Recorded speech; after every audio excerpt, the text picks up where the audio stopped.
Hello বন্ধুরা, সুপ্রভাত সবাইকে। চলে এসেছি আজকে একটা নতুন ভিডিও নিয়ে। আজ সারাদিনের গল্প হবে এই ভিডিওতে। তো এই হলো আমার কালকের বাসি ভাত। কি করব তাই ভাবছি সকালে ব্রেকফাস্ট বানাবো ভাতটা দিয়ে। তাই শুরু করলাম আজকের আমার কেরামতি।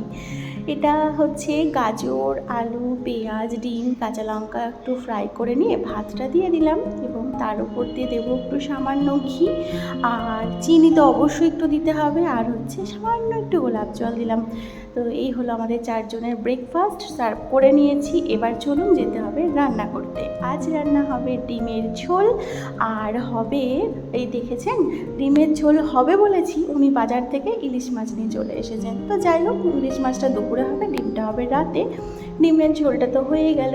আর হবে হচ্ছে চাল কুমড়ো দিয়ে মুগের ডাল, মানে একটু মাখা মাখা সবজি আর কি, মানে ডালের মতো নয়। আর একটু আমি আদাটা পেস্ট করে নিলাম, এটা আমার হচ্ছে স্টোরেজ। দেখেছেন এই যে চাল কুমড়ো দিয়ে মুগের ডালটা ঠিক এইরকম, এটা আমার মায়ের রেসিপি, মাকে ফোন করে জেনে নিলাম। আর এই যে এখন হচ্ছে পোস্ত সর্ষে বাটা দিয়ে ইলিশের কি বলে ঝাল। তো এটা তো আমার ব্যাপক লাগে। বর্ষাকালে একটু ইলিশ না খেলে চলে। আমার হাজব্যান্ড ওইভাবেই দুম করে বাজারে গেছে, কোনো কথা ছাড়াই ইলিশ মাছ নিয়ে হাজির। তো অল্প করেই নিয়ে এসছে, একবেলাই খাবো বলে। হয়ে গেল টোটাল রান্নাটা। এটা হলো ভাত, আর এটা হচ্ছে এই চাল কুমড়োর তরকারিটা, আর ডিমের ঝোল, আর দেখিয়ে তো দিলাম ইলিশটা, আর একটা ডিম রেখেছিলাম ওর হাজব্যান্ডকে দুপুরে দেবো বলে।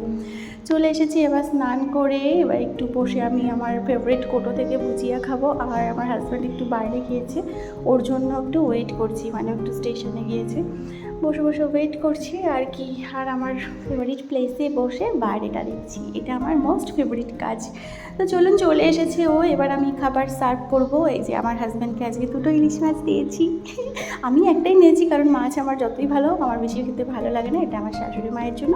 খাওয়া দাওয়া করে চলে এলাম একদম আমার ফেভারিট জায়গায়, বসে বসে একটু বাইরেটা দেখছি, ঝমঝম করে বৃষ্টি হচ্ছে। আমি একটু ঘুমাই, ততক্ষণে আপনারা জানিয়ে ফেলেন ভিডিওটা কেমন হয়েছে। টাটা।